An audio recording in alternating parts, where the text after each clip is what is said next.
तो फ्रेंड्स, आप सभी का स्वागत है मेरे channel Neha sweet family blogs में। तो आप सभी को सबसे पहले देव उठनी एकादशी और तुलसी मैया के विवाह की हार्दिक शुभकामनाएं।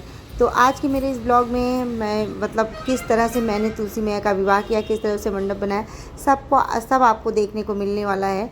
तो सबसे पहले फूलों का आसन देकर हमने विष्णु भगवान की एक फ़ोटो स्थापित कर दी है, और वो अकेली ही होनी चाहिए, जैसे लक्ष्मी मैया साथ में ना हो, विष्णु भगवान की अकेले की ही फ़ोटो होनी चाहिए, क्योंकि हमें तुलसी मैया के साथ उनका विवाह रचाना है।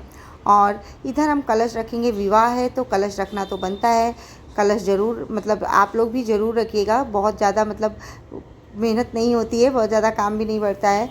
और फूल का ही आसन देंगे। और देखिए, तांबे का लोटा मैंने लिया था, उसमें पूरा जल भर लिया था।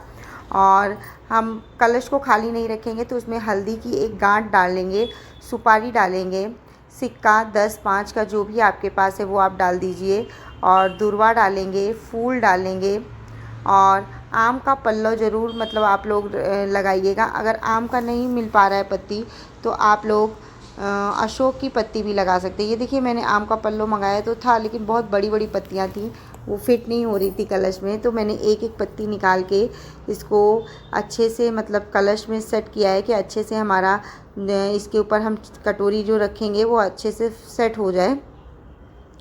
और हम कलश रखने के बाद दीप कलश भी रख सकते हैं, श्री कलश भी रख सकते हैं। तो उसके लिए सबसे पहले हमने देखिए एक कटोरी लेंगे, उसमें आप चावल गेहूँ रख सकते हैं। और मैंने चावल इसलिए लिया क्योंकि मेरे घर पे गेहूँ था भी नहीं, गेहूँ सबके यहाँ नहीं मिल पाता है, तो चावल तो आराम से मिल जाता है, तो चावल ही लिया है।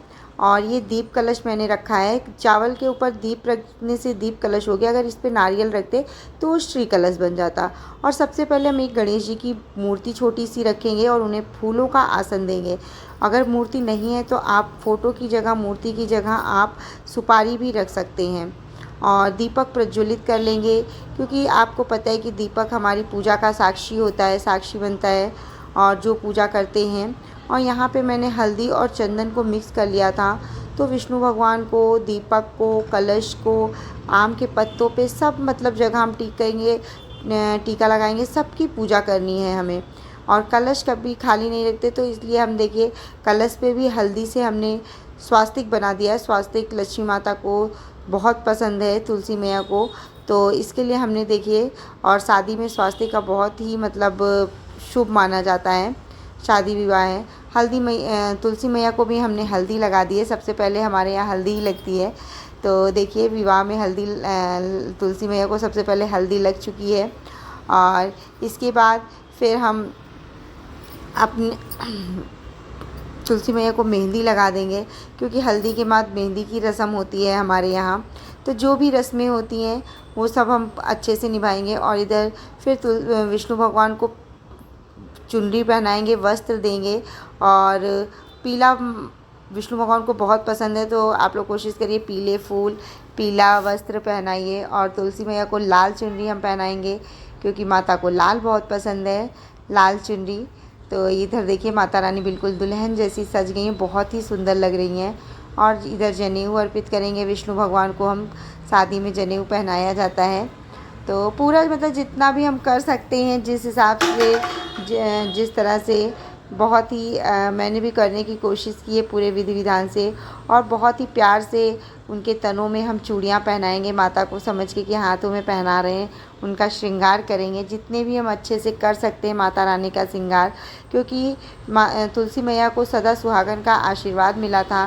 तो हे मैया, जैसे आपका सुहाग अमर है, सदा सुहागन का आशीर्वाद मिला, वैसे हमें भी सदा सुहागन का आशीर्वाद दीजिए, और अखंड सौभाग्यवती होने का आशीर्वाद दीजिए। अपनी कृपा दृष्टि बना के रखिए। माँ से प्रार्थना करेंगे हाथ जोड़ के।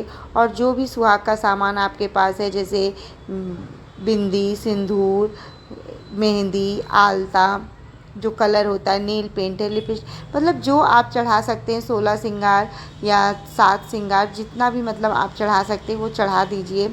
और इधर देखिए बिंदी भी मैंने लगा दी है तुलसी मैया को।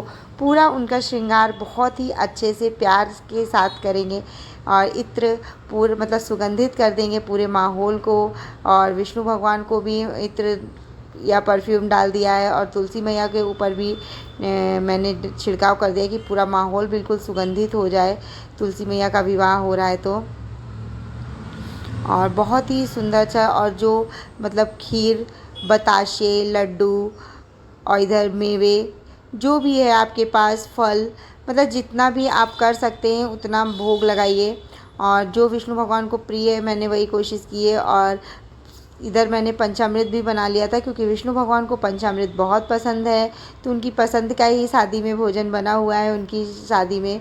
और बिना तुलसी के तो भोजन ग्रहण ही नहीं करते विष्णु भगवान, इसलिए ये मैंने मार्केट से तुलसी मंगा ली थी। एकादशी के दिन आप लोग भूल कर भी तुलसी मत तोड़िएगा, और मार्केट से या तो नीचे सूखी हुई तुलसी गिरी रहती हैं, उनको उठा के भी आप डाल सकते हैं। तो विष्णु भगवान के भोग में आप तुलसी ज़रूर चढ़ाइएगा। और ये मैंने एक लड्डू कटोरी में निकाल लिया था गणपति बप्पा के लिए, क्योंकि उनको भी भोग लगाना है। तुलसी गणपति बप्पा को नहीं चढ़ती हैं, तो इसलिए मैंने अलग से किया है। और इधर हम पुष्प से स्नान करा देंगे सबको। और जो है तुलसी हमने अच्छत, आप देखे होंगे कि मैंने सफ़ेद तिल लिया था। अच्छत में चावल का प्रयोग ना करके हम सफ़ेद तिल का प्रयोग करेंगे। और अब बारी आती है जयमाल की। तो देखिए स्नान हो गया, तैयारी हो गई सारी, और अब हम कराएंगे जयमाल। तो सबसे पहले जयमाल जो है लड़की डालती है, तो इसलिए सबसे पहले हम तुलसी मैया को स्पर्श कराएंगे वरमाला को, और स्पर्श करा के फिर विष्णु भगवान को हम पहनाएंगे वरमाला। और देखिए वरमाला भी हो गई है। तो आप ओरिजिनल फ्लावर के भी ले सकते हैं, आर्टिफिशियल भी ले सकते हैं, लेकिन ओरिजिनल ज़्यादा अच्छा लगता है, क्योंकि उसमें खुशबू भी आती है थोड़ी, और बहुत ही अच्छा। और इधर विष्णु भगवान को स्पर्श करा के हम तुलसी मैया को भी जयमाला वरमाला पहनाएंगे। और तो देखिए विवाह जयमाल हो गया, विवाह संपन्न हुआ है अभी, लेकिन सिंदूर बाकी है। और अब हम माता रानी को सिंदूर लगाएंगे, क्योंकि जयमाल हो चुका है। तो सिंदूर 7 या 5, 9, 11 जो भी है आप पत्तियों पे टीका कर दीजिए। और ज़रूरी नहीं है कि हम जो है नई तुलसी माता ही लाएं तुलसी विवाह कराने के लिए। आप पुरानी तुलसी मैया जो भी हैं आपके पास वो करा सकते हैं। आप गमले को कलर भी कर सकते हैं, या तो चुनरी उड़ा के अच्छे से डेकोरेट कर सकते हैं। और सबको, दीपक को, विष्णु भगवान सबको हम सिंदूर का तिलक करेंगे। जो गन्ने हमने चढ़ा मंडप बनाया है, गन्ने का ही मंडप बनता है तुलसी मैया के विवाह में। और अगर गन्ने नहीं मिल रहे हैं आपको, तो आप केले के पत्ते से भी सजा सकते हैं मंडप, बना सकते हैं मंडप। मतलब बहुत ही सुंदर, जितना आप बना सकते हैं बनाइए, बहुत ही अच्छे से पूजा करिए। और गन्ने का भी देखिए हमने हल्दी और सिंदूर से तिलक कर दिया है।